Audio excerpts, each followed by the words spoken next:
Hello everyone, आज की video में हम क्लास 8th की सोशल साइंस की वर्कशीट नंबर 5 सॉल्व कर रहे हैं, जिसकी डेट है आपकी 19 अप्रैल 2021। आज की वर्कशीट में हम चैप्टर फर्स्ट सॉल्व कर रहे हैं ज्योग्राफी का, रिसोर्सेज, जिसका आज का टॉपिक है आपका conservation of renewable natural resources. आइए स्टार्ट करते हैं। We have understood as to why the conservation of resources is necessary. जैसा कि लास्ट की वर्कशीट में हमने पढ़ा था बच्चों, रिसोर्सेज क्या होते हैं हमारे, जिसको हम अपने यूज़ के लिए इस्तेमाल करते हैं, ठीक है, अपनी ज़रूरतों को पूरा करने के लिए। और इन चीज़ों को संभाल के रखना यानी कि इसका कंजर्वेशन करना बहुत ज़्यादा ज़रूरी है। There are many resources which are evident in nature and also there are some which can be use only once. तो हमारे नेचर में ऐसी बहुत सी रिसोर्सेज हैं बच्चों, जिसको अगर आप बार बार यूज़ करो तो वो ख़त्म नहीं होंगे, और बहुत से ऐसे भी हैं जिसको एक बार यूज़ करोगे तो वो ख़त्म हो जाएंगे। We knew it as renewable resources and non renewable resources respectively. तो हम इन्हें रिन्यूएबल रिसोर्सेज के नाम से और नॉन रिन्यूएबल रिसोर्सेज के नाम से जानते हैं। रिन्यूएबल रिसोर्सेज हमारे जिसे आप बार बार यूज़ करो तो भी वो ख़त्म नहीं होंगे, और नॉन रिन्यूएबल रिसोर्सेज जिसको एक बार भी यूज़ करोगे तो वो ख़त्म हो जाएंगे। Now let us discuss on the conservation of this resources. तो आज हम देखेंगे कि मतलब इनका कंजर्वेशन करना, इनको सुरक्षित रखना, इनका संरक्षण करना कितना ज़्यादा ज़रूरी है। सबसे पहले हम रिन्यूएबल रिसोर्सेज को पढ़ लेते हैं। Those resources which can be replenished very quickly are renewable resources। तो ऐसे रिसोर्सेज जिसको कि हम अगर बहुत ज़्यादा यूज़ भी करते हैं, जैसे कुछ रिसोर्सेज आपके ऐसे हैं जो बहुत जल्दी बन जाते हैं, लेकिन अगर इसका भी हम बहुत ज़्यादा इस्तेमाल करें तो ये ख़त्म हो सकते हैं, आने वाले समय में हमें प्रॉब्लम हो सकती है। However if we use some of this renewable resources like water, soil, air and forest carelessly, it will be have a adverse effect on their deposits. अगर हम इनका बहुत केयरलेसली यानी बहुत बुरी तरह से इस्तेमाल करते हैं, ध्यान से इस्तेमाल नहीं करते हैं, तो ये आने वाले समय में हमारे ऊपर भी इफ़ेक्ट डाल सकती है, ये चीज़ें ख़त्म हो सकती है, ठीक है। इसके अलावा जैसे कि वाटर है आपका, drawing of natural resources of water are the major issue in the most part of the world. Similarly digging of top soil and continuously deforestation, जैसे कि पानी का बहुत ज़्यादा बुरी तरह से इस्तेमाल होना, हम पानी को बहुत ज़्यादा वेस्ट करते हैं। इसके अलावा सॉइल होती है, ठीक है, आजकल सॉइल बहुत ज़्यादा ख़राब होती जा रही है उसको बहुत ज़्यादा डिगिंग करने से। उसके अलावा डिफॉरेस्टेशन हो रहा है, बहुत ज़्यादा पेड़ काटे जा रहे हैं, ठीक है, led to the reoccurrence of the natural disaster which poses a great challenge of mankind. तो आज के टाइम पे हम जितने ज़्यादा पेड़ काट रहे हैं, जितनी ज़्यादा हमारा ये जितना भी पॉल्यूशन है ये बढ़ रहा है, ये सारा नेचुरल डिज़ास्टर को ला सकता है, ठीक है। कितने सारे जो नेचुरल डिज़ास्टर हैं बच्चों आपके, वो इन सारी चीज़ों की वजह से होते हैं, ठीक है। इसीलिए हमें वाटर को बहुत ज़्यादा बर्बाद नहीं करना चाहिए, हमें बहुत ज़्यादा पेड़ नहीं काटने चाहिए, बल्कि ज़्यादा से ज़्यादा पेड़ लगाने चाहिए, ठीक है। उसके बाद यहाँ पर दिया गया है आपके दो क्वेश्चन दिए गए हैं, एक करके सॉल्व कर लेते हैं।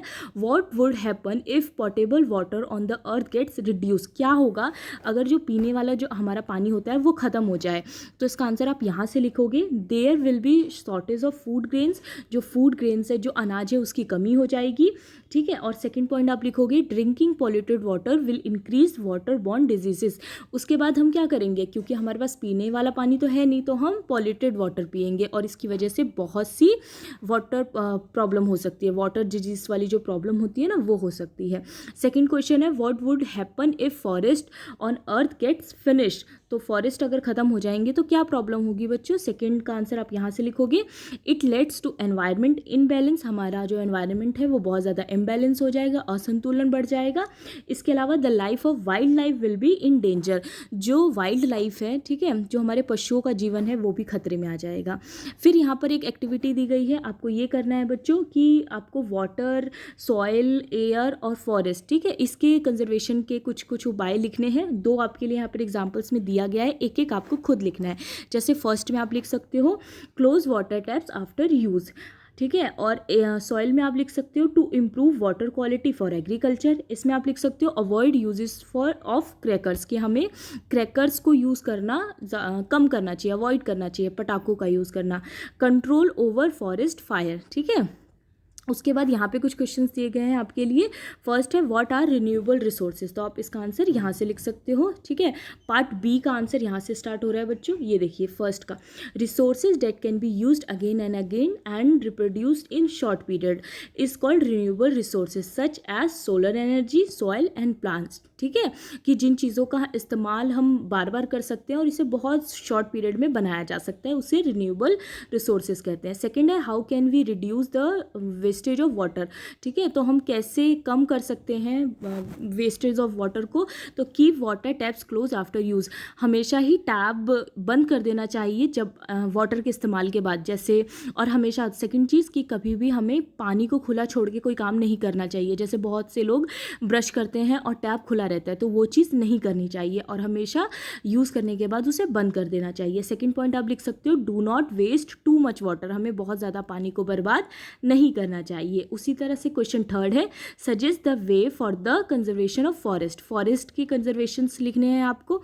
तो आप इसका आंसर लिख सकते हो control on cutting of tree, ठीक है, कंट्रोल ऑफ ओवरग्राजिंग, और इसके अलावा strict law can be made for forest protection, लोग बहुत ज़्यादा पेड़ों को काटते हैं तो इसके लिए गवर्नमेंट को क्या करना चाहिए, बहुत ज़्यादा स्ट्रिक्ट लॉ बनाने चाहिए, ठीक है, ताकि लोग पेड़ों को ना काटें।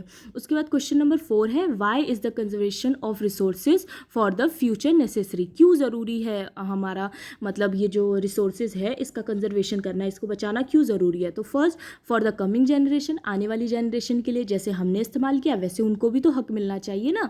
सेकंड पॉइंट आप लिखोगे सम रिसोर्सेज आर इनसेपरेबल, ठीक है, बहुत से रिसोर्सेज ऐसे हैं जो कि दोबारा से नहीं बन पाएंगे। और थर्ड है सम रिसोर्सेज आर एक्सपेंसिव, यानी बहुत महंगे हैं, एंड लिमिटेड इन क्वांटिटी, और क्या है बहुत ही लिमिटेड क्वांटिटी में है, ठीक है, इसीलिए ज़रूरी है कि हम रिसोर्सेज को बचाएं। ये आपका क्वेश्चन नंबर 4 हो गया, ठीक है। तो आप एक एक करके सारे आंसर्स लिख लेना, ये पार्ट ए के आंसर्स है, जो ऊपर 2 क्वेश्चन पूछे गए थे ना यहाँ तक, ठीक है, फर्स्ट और सेकेंड, ये सेकेंड है ये फर्स्ट है, और बी का ये फर्स्ट ये सेकेंड हो जाएगा, और थर्ड, और ये फोर्थ है, ये फोर्थ है, okay. Thank you so much बच्चों, आई होप आपको आज की वर्कशीट अच्छी लगी हो।